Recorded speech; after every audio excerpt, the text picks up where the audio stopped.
Why was she the only one awake before dawn, when everyone else could afford to sleep?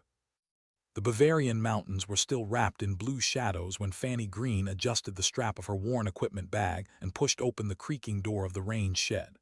Cold air kissed her cheeks, carrying the scent of pine needles and gun oil. The academy grounds buzzed faintly with early drills, metal clinks, barked commands, the ricochet of echoing rifle cracks against stone. But none of it belonged to her. She was invisible here, and that was exactly why she could not afford to waste a second. Her calloused fingers lingered on the TAC-50's case as though it were an altar. Heavy, unforgiving. The rifle most students could barely shoulder, let alone master. She had cleaned it, oiled it, logged it hundreds of times. But only she knew what it felt like to tame its roar in secret hours when the world assumed she was just the quiet girl who polished steel. She sipped the coffee she'd left untouched for an hour, cold now, bitter but steadying. In 12 hours, a demonstration would shake this mountain academy. They had invited an American sniper with a war record. They whispered his name like a legend. Students gathered in cliques, speculating about his impossible shot. 1,400 meters across a mountain ridge, steel target barely the size of a man's chest, waiting for humiliation. Only a handful in the academy's history had ever struck it. None of them looked like her. That was the part that burned. Fanny brushed stray auburn hair from her eyes. At 22, she had given 3 years of her life to chasing a truth nobody here wanted to see. Strength was not always in size, voice, or reputation. Sometimes strength was in silence, in patience, in hours when nobody else was watching. She walked across the gravel path, boots crunching, past clusters of students lugging their polished rifles with the swagger of entitlement. The Danish champion, broad-shouldered, blonde hair catching the morning sun, passed her without a word, already explaining advanced wind calls to his partner. She caught every syllable, like she always did. That was her secret weapon. She listened. She absorbed. She carried their arrogance like fuel. Inside the armory's voice thundered. The director's Austrian accent carried authority honed over 30 years. The TAC-50 Green, prepare it for the demonstration. Yes, sir, she said, steady, but something in her chest stung, because she knew what this meant. Today, she would hand the world's heaviest weapon to another man, another professional, while her own hands, the ones that had already placed bullets through steel at that distance 17 times in secrecy, would remain folded behind the counter. 17 times. Alone. No witnesses, no applause, just the ring of steel echoing back through the valley like a truth only the mountains believed.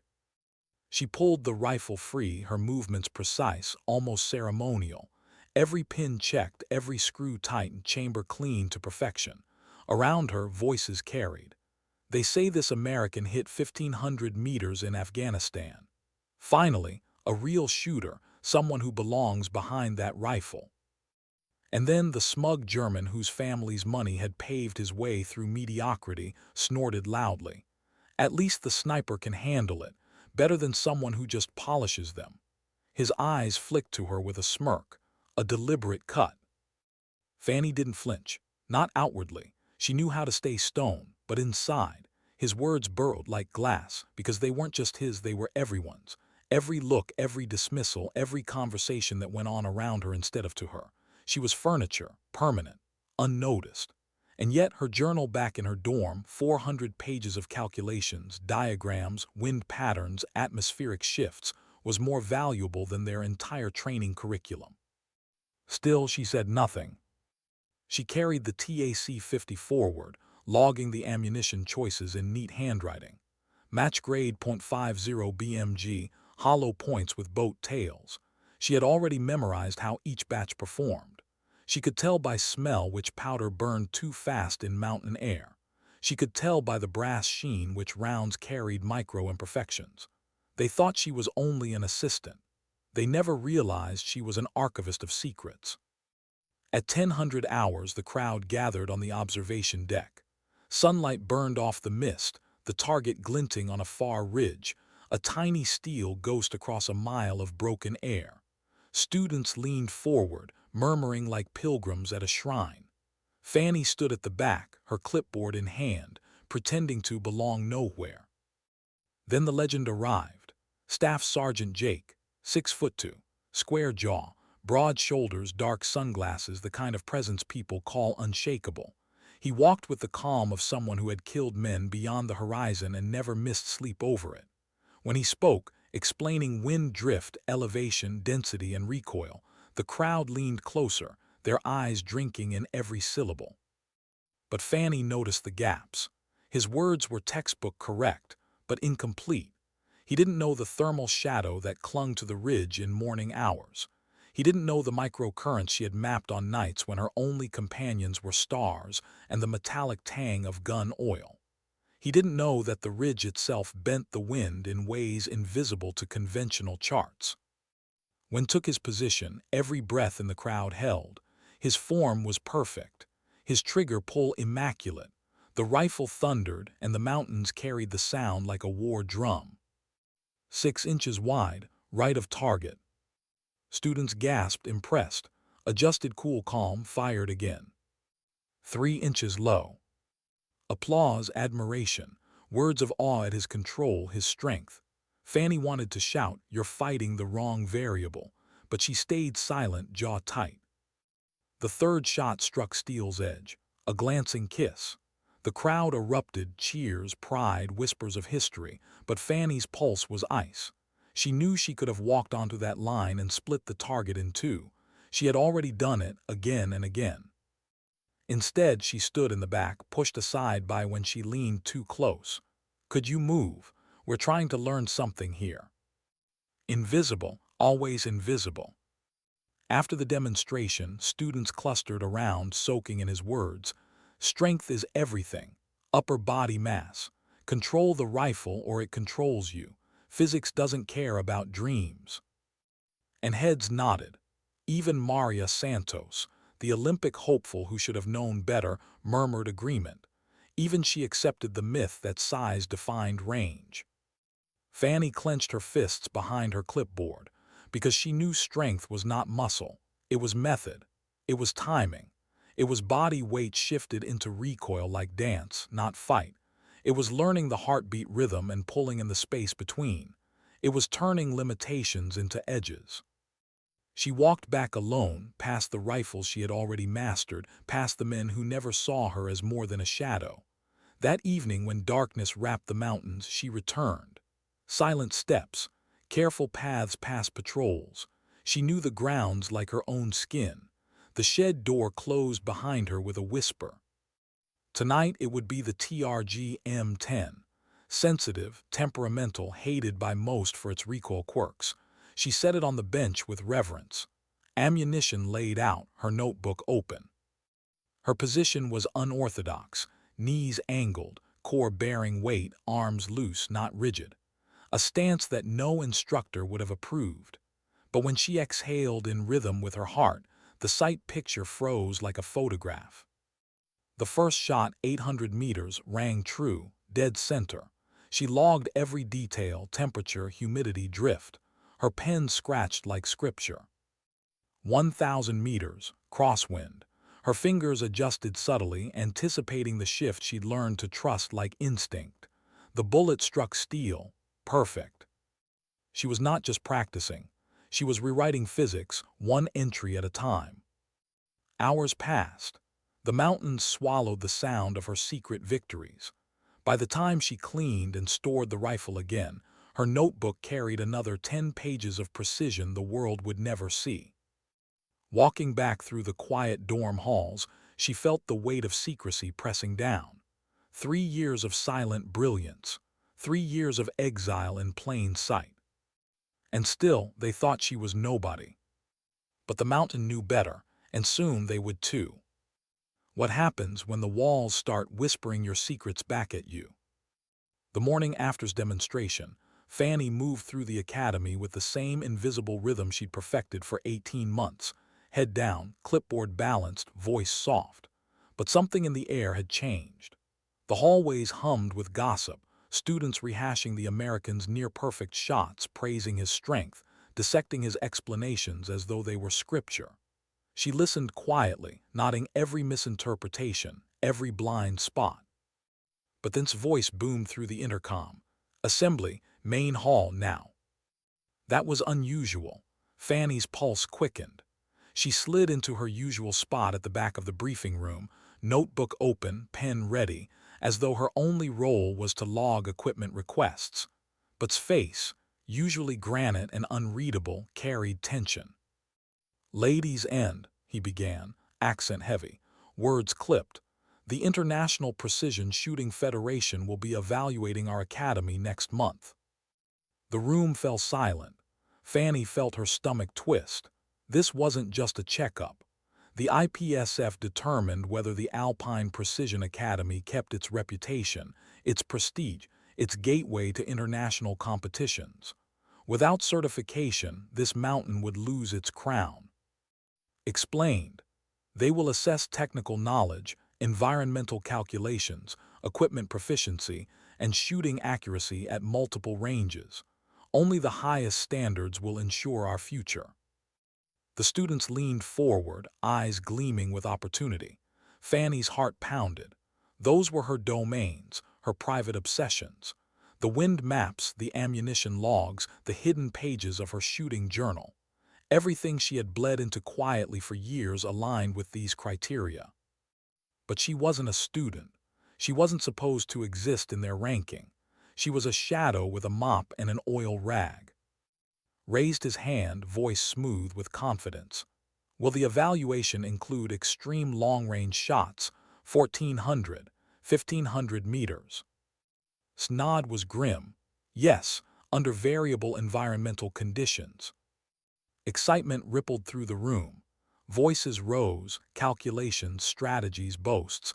Fanny wrote nothing, though her hand itched to scribble. She had answers they hadn't even imagined. Then leaned back, smirking.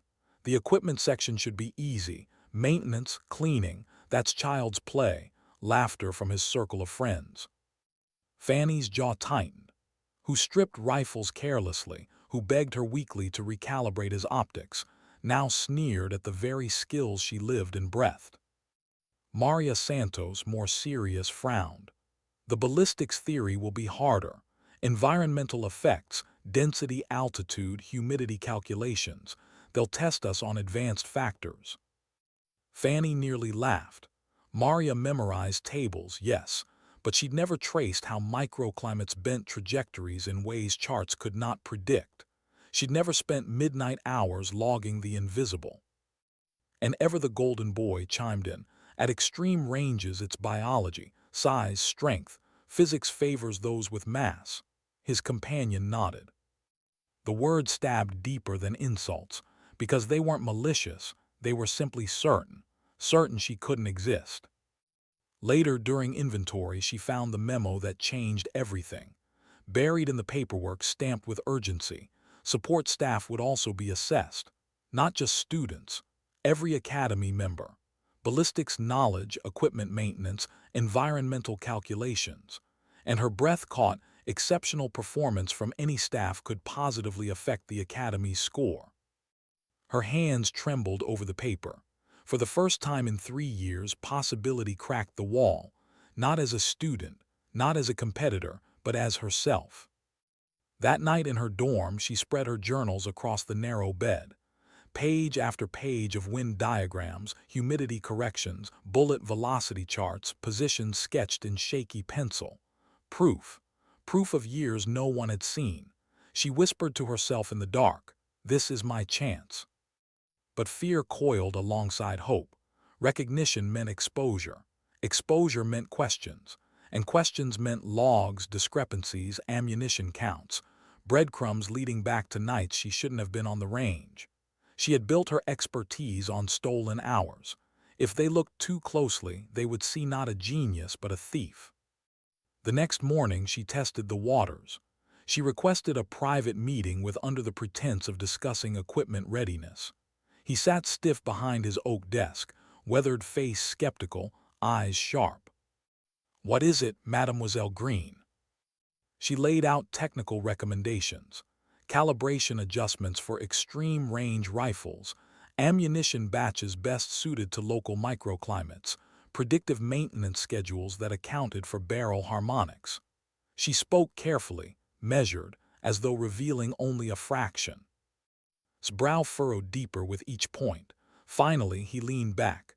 "Your understanding is impressive, perhaps more than I realized when you joined us." Fanny swallowed. "I've always believed equipment support requires deep knowledge to serve the mission I study." His gaze lingered, evaluating her as though for the first time. "Very well, assist with technical preparation. We will see."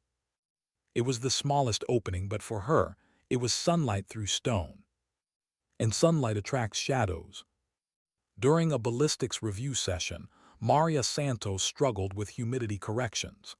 The instructor, hands scratched equations on the whiteboard, his voice droning. Air density decreases with altitude, reduces drag, extends range. Maria miscalculated. Her answer drifted meters off. Instinctively, Fanny spoke. Quiet but firm.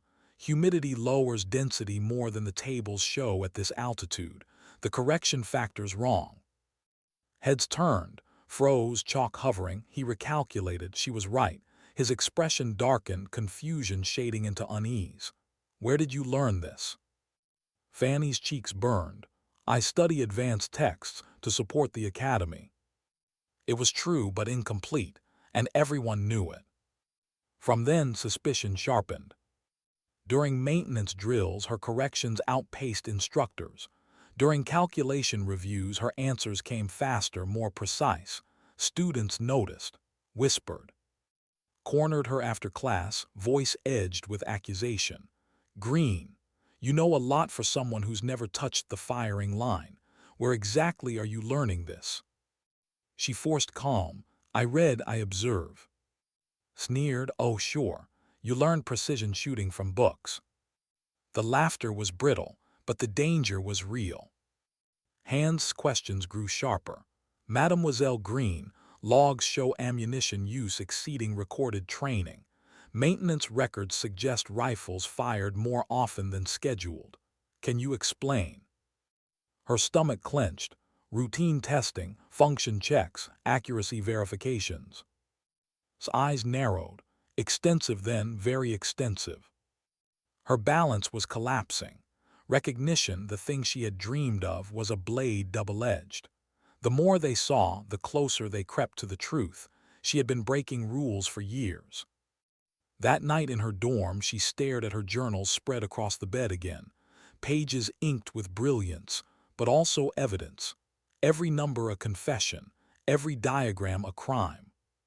She pressed her forehead against the paper, whispering, "How long can I keep this?" The answer came 3 days later. The equipment audit began. Worked methodically, page by page, his assistants double-checking every line. Fanny hovered nearby, hands busy with cleaning cloths, ears catching every word. The ammunition consumption, inconsistent with training. Rifles show wear patterns unusual for student use. Someone has been conducting extensive exercises. Her heart hammered. She had been so careful, distributing, disguising, but persistence was merciless. And then approached her casually, holding a rifle she knew too well, that she had mastered in midnight sessions. "Green, this one shoots left. Scope mounts are fine. Any ideas?" Trap, she saw it instantly. If she admitted the truth, that this barrel's harmonics sang at specific bullet weights, he would know she'd shot it. "Try different bullet weights," she said cautiously. "Sometimes harmonics align differently."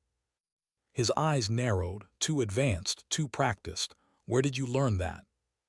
The walls were closing in. That night, walking the darkened dorm corridor, she overheard his voice through a thin wall. Stern, grim. "Discrepancies are systematic, not casual errors. Someone with advanced skill has been training unauthorized. Logs point to Green. She is the only consistent presence." A pause, then Carl's scoff. "The little technician, barely strong enough to lift those rifles." His reply was a knife. "Nevertheless, the evidence is clear." Fanny pressed her hand to the cold plaster, eyes burning. The words she had feared for 3 years were finally real. They knew. That evening she received the summons, formal meeting, administrative matters, equipment irregularities, the polite language of a death sentence.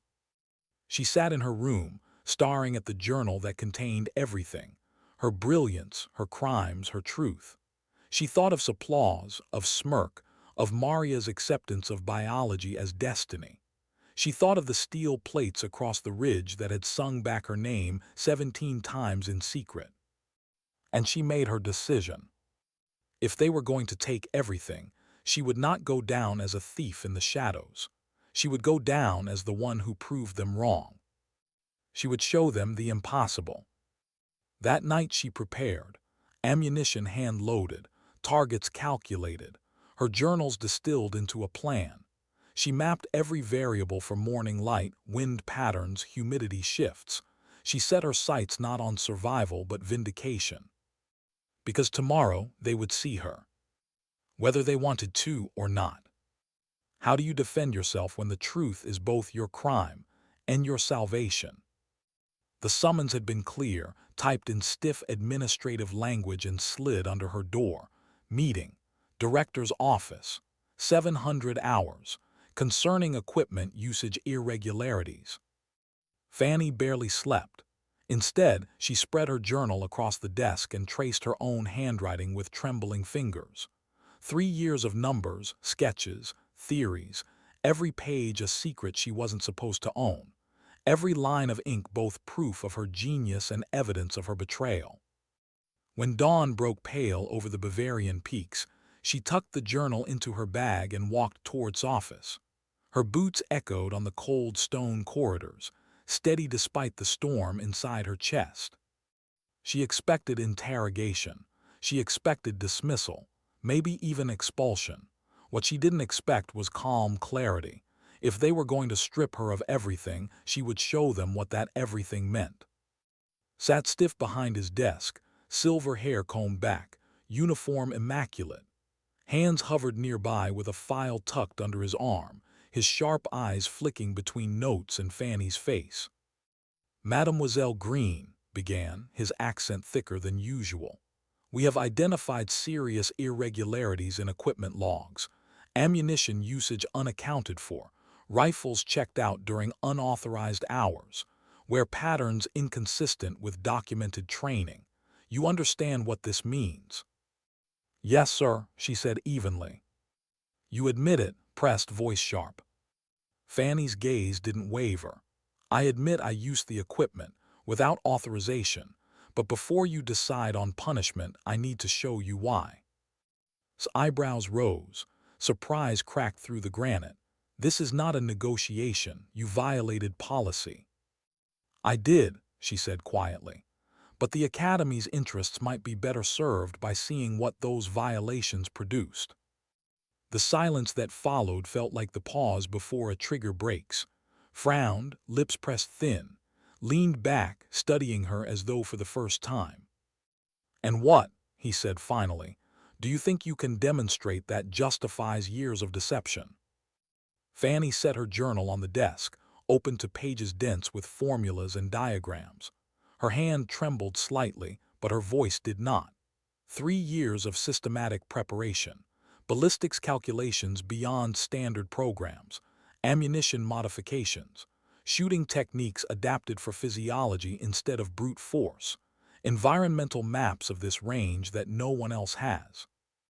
Flipped through the pages, his frown shifting slowly into reluctant fascination. These calculations, they exceed graduate coursework. These techniques, murmured scanning, where did you? Here Fanny interrupted softly. Every night, every weekend, every hour I wasn't allowed on the line, I trained, alone. The words hung heavy, confession and defiance both. Closed the journal slowly, his eyes locked on hers. You want to prove this? Yes, sir. Scoffed with what? By telling stories. These are just numbers on paper. Fanny leaned forward. Give me 1 hour on the range, one array of targets, let me show you. studied her weighing 30 years of command against the undeniable spark in front of him. Finally, he exhaled long and low. "Very well. 1 hour. If you succeed, we will reconsider. If you fail—" "I won't," she said, cutting him off with a quiet steel that surprised even herself. Word spread like fire. By mid-morning, the observation deck was packed, students jostling for position, instructors murmuring, curiosity and skepticism thick in the air. Fanny walked to the line carrying the TAC-50, her hands steady despite the eyes drilling holes into her back. Snickered loud enough for others to hear. What's she going to do, polish it to death? Even looked doubtful, though curiosity flickered in his gaze. Maria Santos stood silent, arms folded, her expression unreadable. Fanny ignored them all. She laid her equipment out with surgical precision. Ammunition aligned, wind meters calibrated, notes ready. The air smelled of pine sap and steel, the crosswind tugging gently at her hair. Hands observed from behind, notebook in hand. Conditions are poor, crosswinds unstable, thermals rising. Even our best students would struggle today. Fanny slid into position, her modified stance low and compact, the kind of posture traditional instructors dismissed. To her, it was home. The first target, 800 meters, the TRG-42. She adjusted for drift, for elevation, for the subtle thermal shift she'd charted the night before. She exhaled, heartbeat steady. The shot cracked, and half a breath later, the steel plate rang true, dead center. A murmur rippled through the crowd. She didn't pause. Rifle change. Ammunition swap. 1,200 meters. The accuracy International Axe 50. The wind curled viciously along the ridge, but she had mapped this curl months ago. She adjusted in ways no program could predict, only instinct honed by endless nights. The bullet struck steel with a bright metallic chime. The murmurs grew louder. Skepticism began to fracture. Leaned into his spotting scope, his voice a whisper carried by disbelief. "That's impossible." The third target, 1,400 meters, the TAC-50, the rifle they all said she couldn't handle, the rifle she had mastered in shadows. She positioned herself with calm ritual, hands gentle on steel most treated with force. The recoil thundered. The mountain answered back. A clear, unmistakable ring echoed across the valley. The plate danced with impact. Now silence swallowed the crowd. But Fanny wasn't finished. From her case, she pulled the final target stand. 2 steel plates aligned, front and rear precisely measured, exactly 1,400 meters out. Her chest tightened. This was it, the culmination of everything. "The final demonstration," she announced, her voice carrying despite its softness, "will show what preparation beyond convention can achieve." She loaded a single, hand-modified round, controlled fragmentation, a bullet designed not only to hit but to split. The world narrowed, her breath, her pulse, the crosswind's tug, the sun's warmth shifting thermals across the valley. She waited, patient, until everything aligned. Then she pulled the trigger. The crack thundered, time stretched thin. First the front plate sang. Then, impossibly, a second metallic chime half a breath later. Both plates bore fresh marks. Gasps broke the silence, a ripple of disbelief, awe, and something close to fear. "She split the bullet," whispered. Maria Santos lowered her binoculars slowly, shaking her head in wonder. At 1,400 meters. Even, who had come prepared to condemn, stood frozen, mouth slightly open. Fragment trajectory, atmospheric effects, this isn't just marksmanship. This is innovation. Stepped forward, his weathered face caught between pride and shame. "For 30 years, he said slowly, voice carrying to every ear, "I believed precision at this level required mass, strength, conformity to tradition. Today, you have proven me wrong." Fanny lowered the TAC-50, chest heaving but her expression calm. "Sometimes strength isn't in size, sir. It's in persistence, in preparation no one sees." The crowd swarmed with questions, awe, disbelief. How did she do it? How long had she trained? What modifications had she made? Fanny answered simply, carefully, her journal now open to the world. She spoke of wind shadows, of rhythmic breathing, of environmental mapping. She spoke of turning small hands into finer control, a lighter frame into endurance, silence into advantage. Staff Sergeant, who had lingered at the academy, stepped forward through the press of bodies. His eyes, seasoned by war, studied her with quiet respect. "Miss Green," he said, "that bullet split could change military sniping forever. You've achieved what most considered theoretically impossible." His recognition landed heavier than applause, because it wasn't politics. It was respect from someone who understood the stakes of every shot. As the crowd buzzed, looked at Fanny as though seeing her for the first time. "Your achievement," he said carefully, "has created the greatest administrative challenge of my career. You violated every policy, and yet you have forced us to confront the possibility that our policies blind us to brilliance." Fanny met his gaze. "I accept responsibility for breaking rules, but maybe those rules kept you from seeing what was always here." Silence stretched, then slowly he nodded. "Perhaps you are right." The mountains held their breath. Fanny had been invisible, now she was undeniable. What happens after silence breaks, and the world realizes you were never silent at all? The steel plates still quivered in the mountain wind when the crowd dissolved into chaos. Students swarmed, firing questions faster than bullets. What bullet design? What breathing method? How had she calculated the wind? Even, whose laughter used to slice her like glass, stood slack-jawed, his mocking grin replaced by something unfamiliar, curiosity. Fanny answered none of them at first. She stayed kneeling by the TAC-50, cleaning it with the same quiet reverence she always had, as if wiping away fingerprints mattered more than rewriting physics.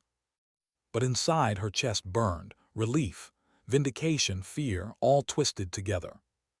For years she had longed to be seen. Now hundreds of eyes clung to her every move, and the weight of their attention pressed harder than their dismissal ever had. Dismissed the crowd with a sharp wave, but whispers trailed behind students like smoke. She split a bullet. No one's done that here. If she's right, everything we've learned. By evening, her name echoed across the academy like gunfire in a canyon. Green. The girl no one had noticed. The girl who had just rewritten their limits. Dinner in the mess hall felt like walking through a firing line. Forks stilled when she entered. Conversations dimmed, then flared again with her name folded into every sentence. Always the golden boy approached her table with the kind of cautious respect usually reserved for instructors. His voice was low, incredulous. "How did you?" He stopped himself, shaking his head. "No, don't tell me. I wouldn't believe it anyway." Maria Santos slid into the seat across from her, eyes sharp, almost hungry. "The bullet split, that wasn't luck. It was design, engineering. How long have you been doing this?" Fanny stirred the bland soup in her bowl, avoiding their stares. "Long enough." But predictably couldn't resist. He leaned across the table, smirk half rebuilt. "You cheated. Special rounds, rigged targets." Cut him off, his tone colder than steel. "I watched through the scope. She did it clean." His mouth snapped shut, but his glare promised the conversation wasn't over. For the first time, Fanny realized the academy was dividing between those who feared what she represented and those who wanted to follow it. And that terrified her more than invisibility ever had. The next morning summoned her again. His office smelled of strong coffee and old leather, the blinds half drawn against the rising sun. Hands stood stiff by the window, arms folded, his expression unreadable. Gestured for her to sit. "What you did yesterday has consequences." Fanny braced. "The IPSF evaluation," he continued, "will draw international attention. Your innovations, if validated, could redefine our ranking. But they also raise questions about policy, about oversight, about how one technician conducted years of unauthorized training under our noses. His voice was sharp as a blade. It undermines our credibility. The evaluators may see not brilliance but negligence. Fanny's fingers tightened around her notebook. Then let them test me. Let them see. Scoffed, you think you can waltz into an IPSF evaluation as staff? They assess students. Not this time, interrupted quietly. His gaze locked on Fanny. The memo specifies all personnel. If she performs as she did yesterday, our certification rating could soar.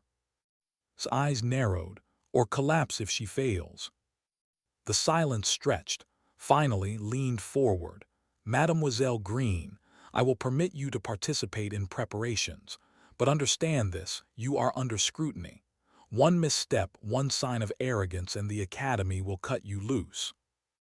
Fanny nodded slowly, understood. She left the office with her heart hammering.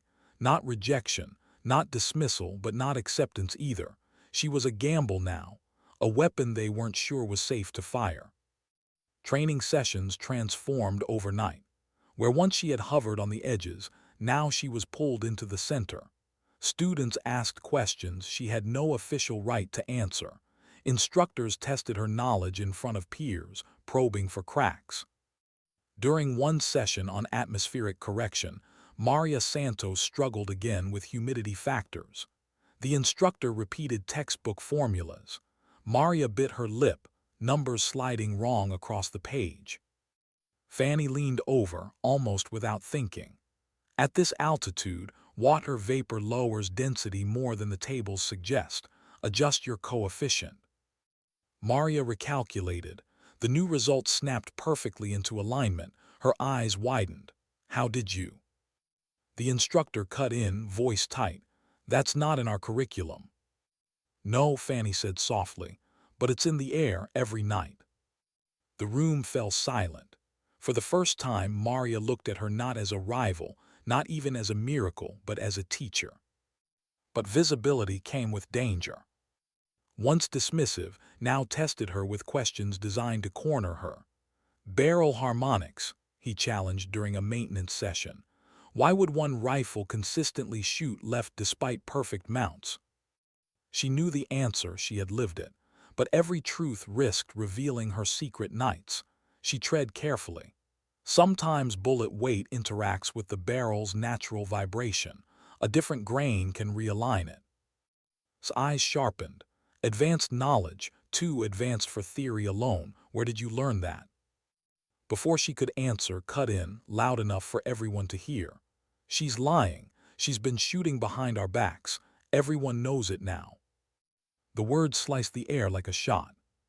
Heads turned, whispers flared.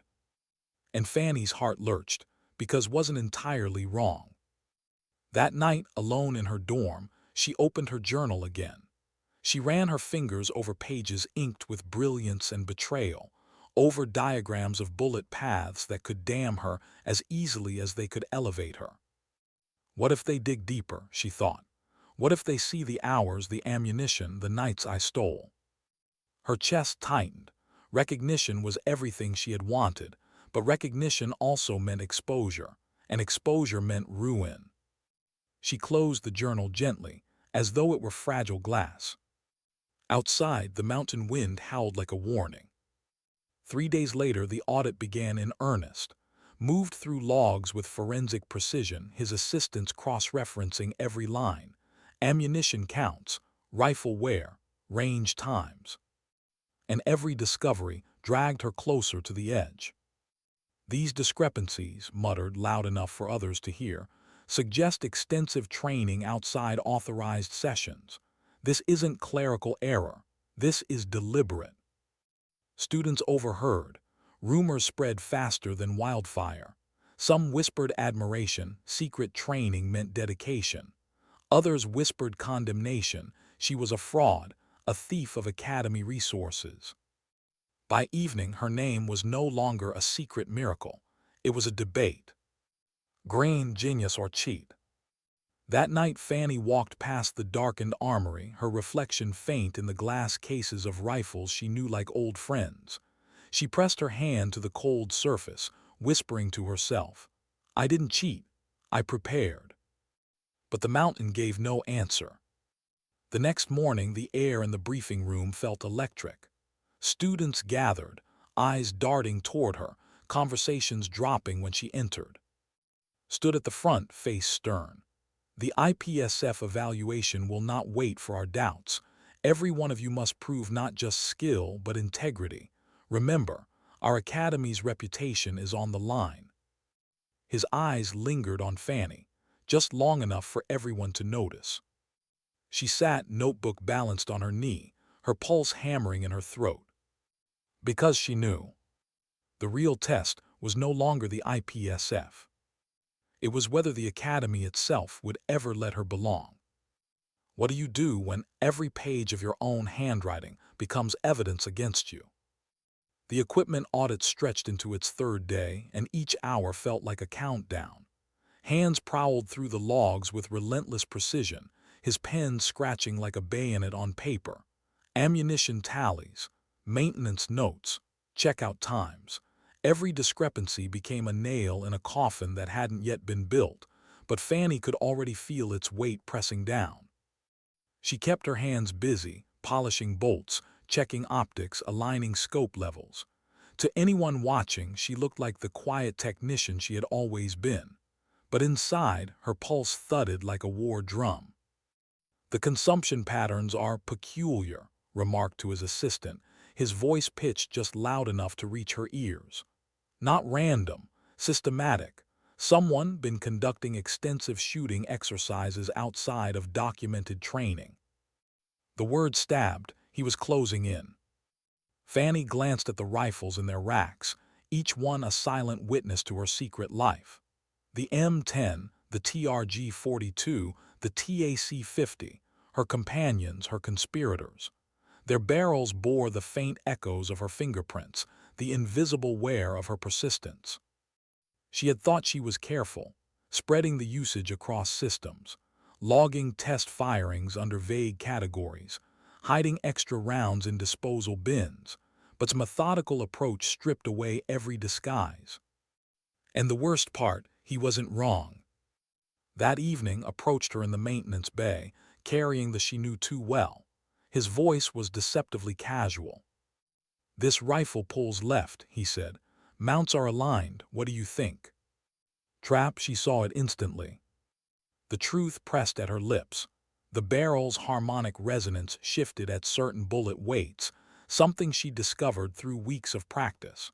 But admitting that knowledge would be like leaving fingerprints on the crime scene. She chose her words carefully. "Try a different grain. Sometimes harmonics realign with weight." His eyes sharpened. "That's not common knowledge. Where did you learn that?"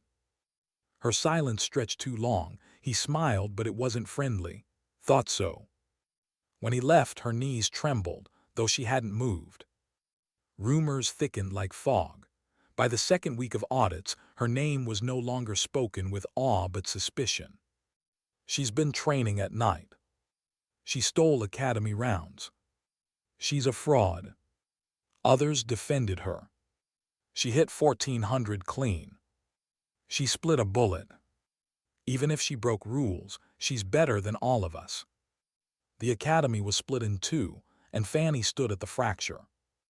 In her dorm, her journals stared back from the desk. 400 pages of brilliance, but also of betrayal. If or saw the details, the timestamps, the environmental logs tied to nights she was never authorized on the range, it would confirm everything.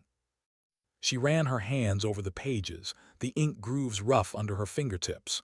"This is proof I belong," she thought, "and proof they'll throw me out." She couldn't decide which truth was heavier. That night, she the most sensitive sections into a smaller notebook and hid the rest beneath loose floorboards. A desperate half measure. If they found the journals, at least they wouldn't see the full depth of her trespass. But it felt like lying to herself. The pages weren't just evidence, they were her life. Every number, every sketch, every calculation was a memory of nights when she refused to be invisible. Nights when she refused to let the world's silence define her, To hide them was to erase herself. And yet to reveal them was to risk everything. The breaking point came during a late-night conversation she wasn't meant to hear. She was in the storage bay, logging rifle returns, when voices carried through the thin wall of the office. She froze, pen in hand, heart clawing against her ribs. "Too systematic to be chance," was saying. "This isn't clerical error. Someone has been conducting advanced training. The usage patterns match Green's access times." Carl's voice, father, scoffed. Green, the little technician, barely strong enough to lift half these rifles. His reply was grim. "Nevertheless, the evidence points to her, and if she's been conducting unauthorized sessions for years, it raises serious questions about oversight. The IPSF evaluators will tear us apart." Fanny closed her eyes. The words sank like lead. They already know. The summons arrived the next morning. Meeting, director's office, equipment irregularities. No polite phrasing this time, no ambiguity. The net had closed. She sat on her bed that night, staring at the journal laid open across her lap. The diagrams blurred in her vision. She traced the bullet paths with her finger like prayer beads. She thought of certainty. At extreme ranges, physics is physics. Strength is everything.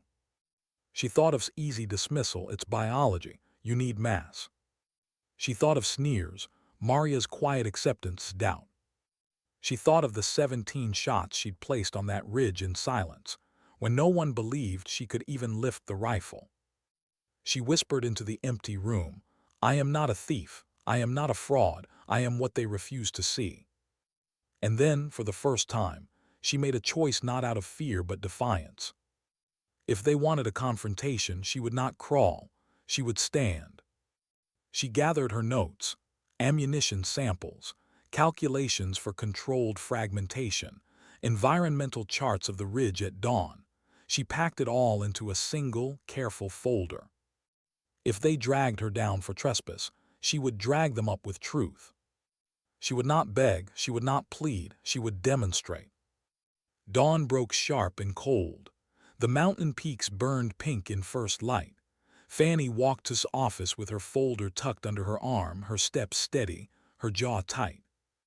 This was no longer about survival. This was about claiming the space she had already earned in silence. And if it meant burning every bridge, then let the fire spread. What happens when the only way to defend yourself is to aim higher than anyone thinks possible? The director's office smelled of stale coffee and polished wood when Fanny walked in, folder clutched tight against her chest. Sat at the desk, stone-faced, while hands hovered near the window like a hawk waiting to strike. On the desk lay a stack of audit files. Each page, each note, each inconsistency pointed to her. "Mademoiselle Green," began, voice steady but edged, "you know why you are here." Fanny didn't sit. She stood across from him, posture rigid, eyes locked. "Because you think I stole hours that didn't belong to me." Stepped forward, jabbing a finger at the papers. "Not think. No, logs don't lie. Rifles used outside schedule. Ammunition unaccounted for. 3 years of violations. You should be expelled, not indulged." Her heart hammered, but her voice came low and even. "And yet you've seen the results." His face flushed. "Results? You broke trust. You undermined protocol. You made a mockery of oversight." Fanny opened the folder and laid her work on the desk. Charts, ballistics corrections, humidity coefficients that textbooks ignored, ammunition modifications annotated with precision, wind maps of the ridge drawn like cartography. "I didn't mock oversight," she said quietly. "I built what you overlooked." Studied the papers, his weathered face unreadable. "You admit to unauthorized training." "Yes." The silence cracked like a rifle shot. "Pounced? Then the matter is settled. Dismiss her, before the IPSF arrives, before we risk total embarrassment." But didn't speak. His eyes lingered on a chart showing thermal drift along the eastern ridge.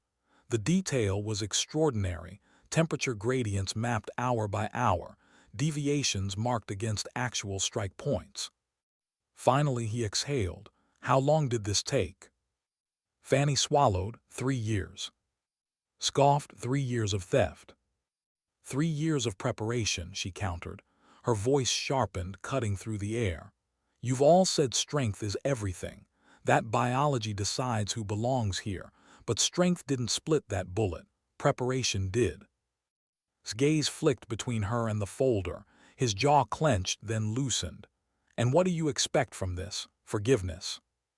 No, she said firmly. Recognition.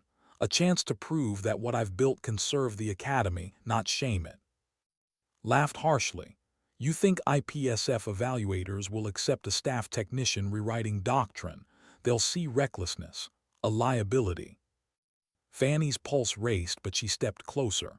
Then let me show them before they arrive. Not theory, not words. A full demonstration under your eyes, no shadows this time. His brow furrowed. The office felt smaller, as if the mountain itself leaned in. Shook his head, voice sharp. This is madness. You'd risk everything on a stunt. You've humiliated this academy once already with that circus shot. Circus? Fanny snapped, fire breaking through her restraint. That circus was cleaner than anything fired. That was 3 years of work you dismissed because it didn't fit your tables. The room fell still, even hesitated at her tone. Leaned back slowly, fingers steepled. For the first time his eyes softened, not with kindness but with weight, with calculation. If you fail in front of IPSF, it will not be just you who falls. It will be all of us. I won't fail. The words left her lips like a vow. Word of the confrontation spread fast. By evening, the academy was buzzing. Students whispered in corridors, instructors debated in hushed tones. Some scoffed she's cornered, desperate. Others leaned toward awe she's daring himself to watch. Maria Santos found her in the range shed, cleaning rifles alone. She leaned against the doorframe, arms folded. You're really going to do it, aren't you? Fanny didn't look up. I don't have another choice.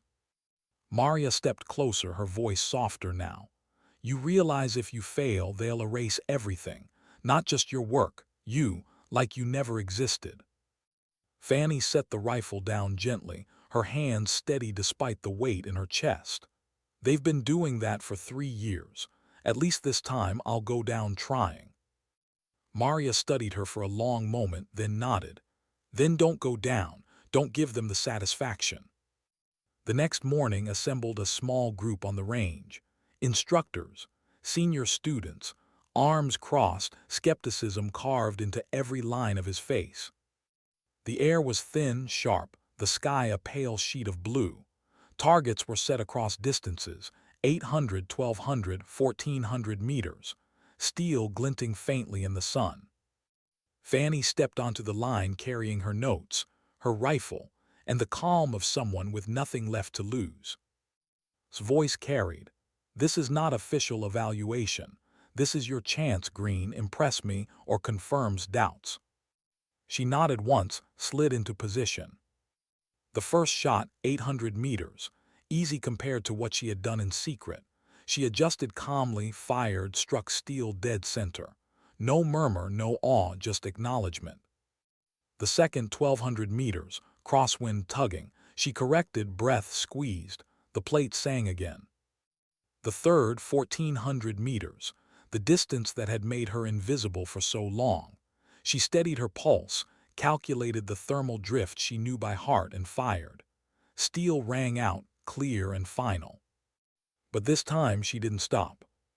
She set up the split shot again.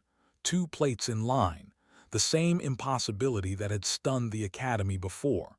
She loaded her custom round, exhaled, and pulled the trigger. Crack! First plate, then impossibly second plate. Gasps rippled. Even the instructors leaned forward, disbelief on their faces. His jaw tightened, thighs narrowed, lips pressed thin. Fanny rose slowly, dusting her knees. I didn't steal from this academy, she said, voice carrying across the stunned silence. I gave it 3 years of my life, in shadows, without recognition, without support. If that was a crime, then it's a crime born of loyalty, not betrayal. Her words hung heavy, impossible to ignore. Looked at her for a long time, then turned to. You cannot dismiss what you just saw. His mouth twisted. Skill doesn't erase disobedience. She undermined the very structure we uphold. Or exposed where that structure is blind, countered quietly. The group stood frozen, the mountain whined the only sound. For the first time, Fanny saw doubt in his eyes, not of her but of his own certainty. And for the first time, she felt something close to belonging. That night, alone in her dorm, she stared at her journal again, not with fear this time, but with resolve. The pages weren't just secrets anymore. They were her testimony, her truth. The IPSF evaluators would arrive in 5 days.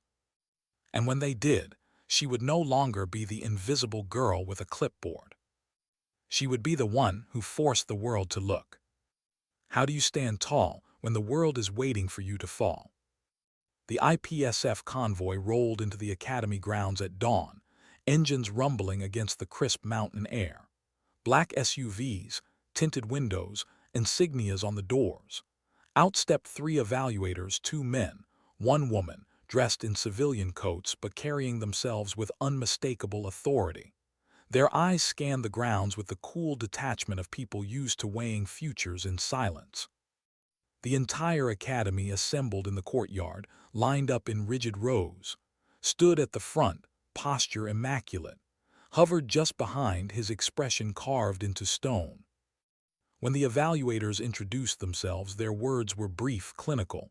We will assess all aspects of academy performance: knowledge, maintenance, shooting proficiency, integrity. Our standards are uncompromising. Fanny felt every syllable settle on her chest like stone. Integrity. That was the word would use against her. The first 2 days were theory and maintenance evaluations. Students sweated through environmental equations, ballistics tables, correction factors. Rifles were disassembled and reassembled under sharp eyes. And Fanny, unexpectedly, was called forward. The evaluators questioned her on barrel wear, powder burns, firing pin longevity, bullet deformation under heat. She answered clean, precise, her voice steady despite the murmurs behind her. One evaluator, a wiry man with thin spectacles, frowned. You are support staff, yes, not student. Yes, sir. Yet your technical responses surpass most cadets. Her throat tightened, but she held his gaze. I study because the rifles deserve it. Their lives in steel. They don't forgive ignorance. A pause, a note scribbled in his pad. No approval, no disapproval, just the weight of judgment. When she stepped back, she caught his glare. He hadn't expected her to shine here. His jaw worked like a clenched fist. But the real test loomed: shooting trials. On the 3rd morning, the evaluators gathered on the observation deck overlooking the valley range. Targets gleamed in the distance: 800, 1200, 1400 meters. Wind curled off the ridge, unpredictable, cruel. Addressed the group. The evaluators will observe select candidates. Performance will weigh heavily on certification. This is not rehearsal. Was called first. He fired clean at 800, clipped steel at 1200, missed just right at 1400. Still, murmurs of approval followed.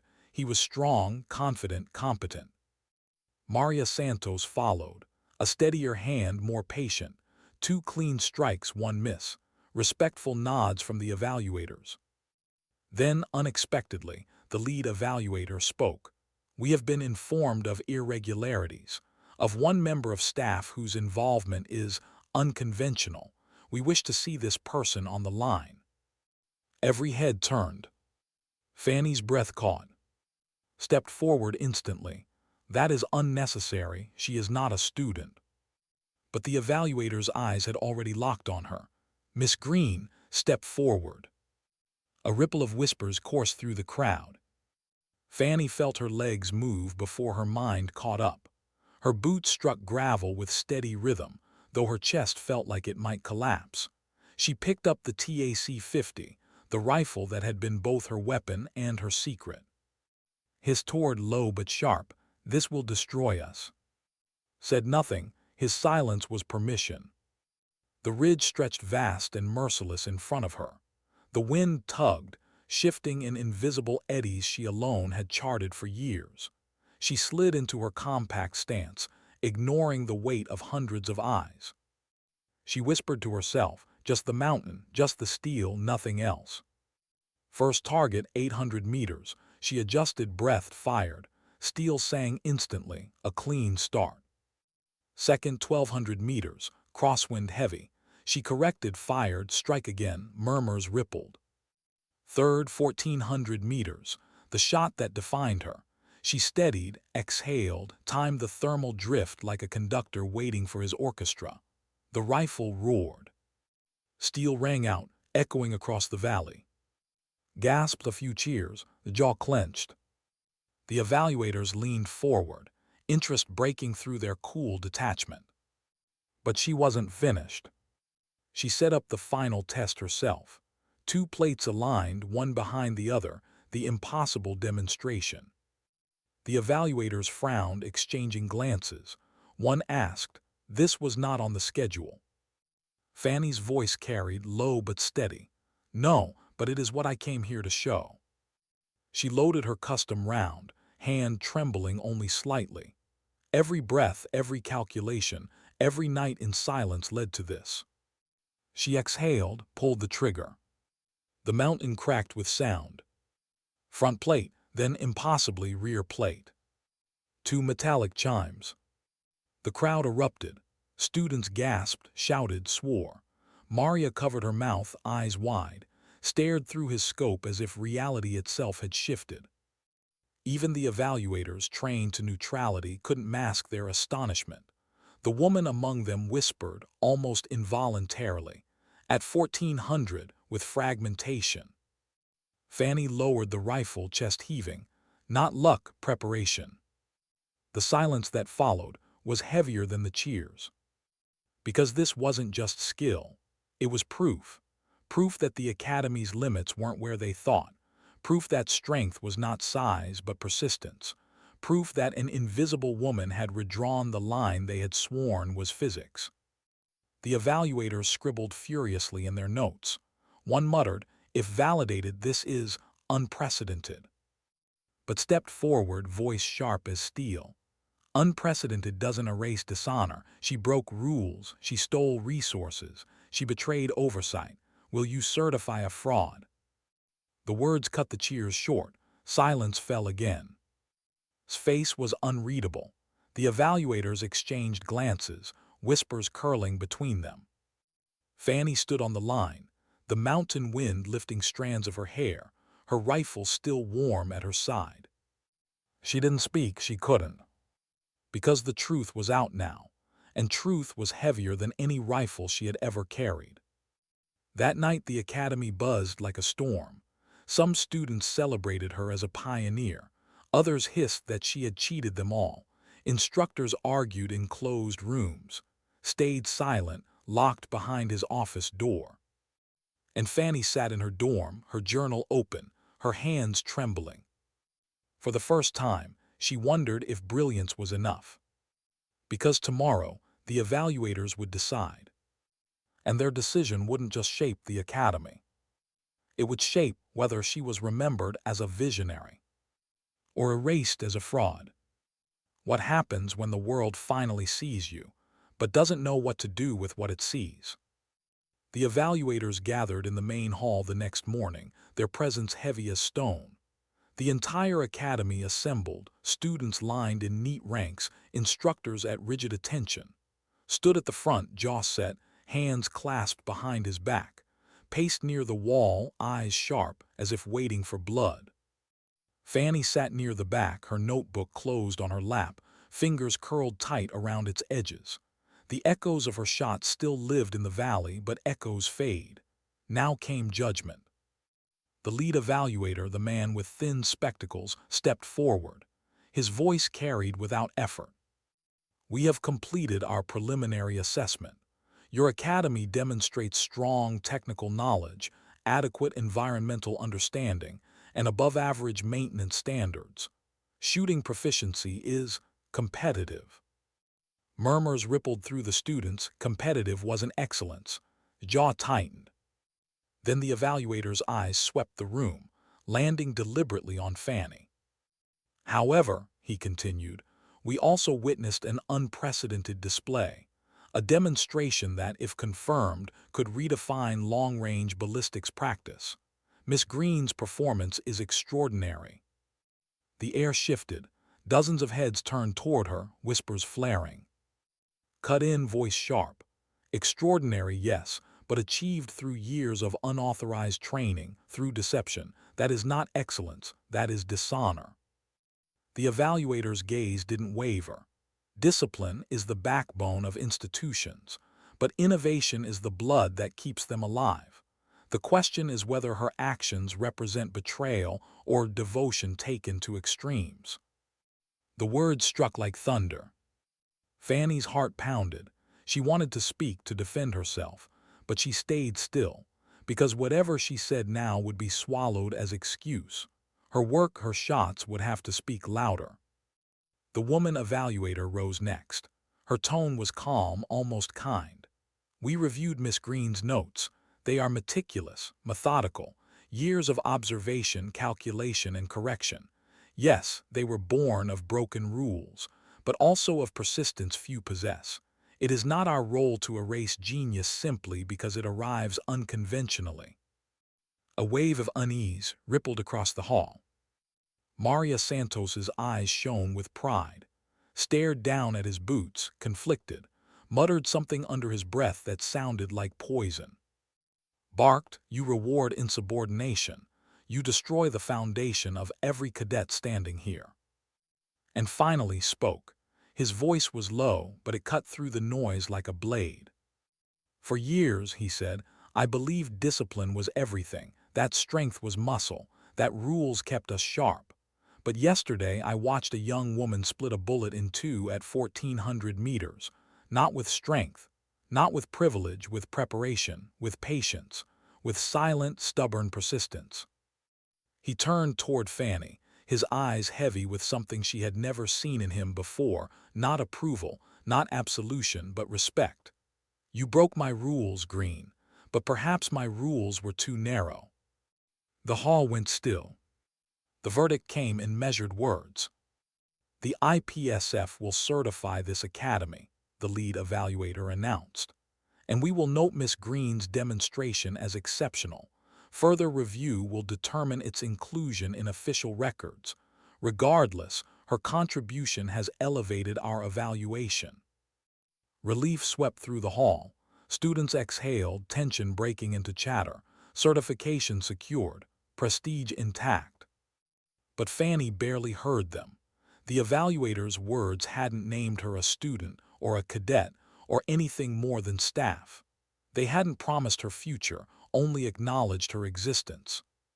It was enough to save the academy. But was it enough to save her? That evening the sun bled gold across the mountains, painting the ridges in fire. Fanny sat alone on the range, her rifle beside her, her journal open across her knees.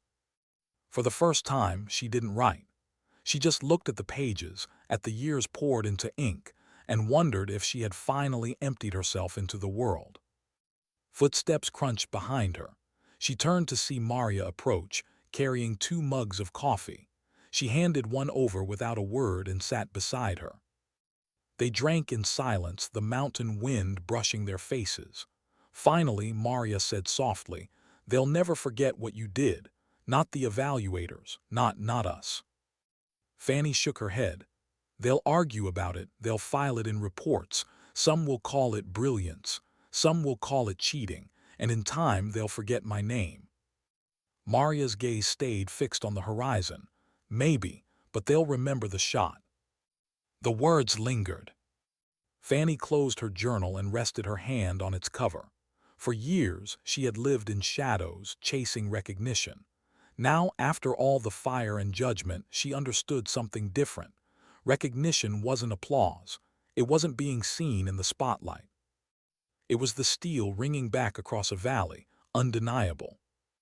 It was truth, written not in ink but in impact. When she left the range that night, she didn't carry her journal under her arm like armor. She tucked it gently into her bag, as if it no longer needed to defend her. She walked through the academy grounds, past students who nodded, past instructors who looked away, past who glared with envy, past who stood silent and thoughtful. She walked not as the invisible girl with a clipboard, but not as a hero either. She walked simply as herself. And in that, she felt lighter than she had in years. The mountains kept their silence, but she understood now. Silence was not absence, it was witness. And sometimes dignity doesn't speak. It simply acts.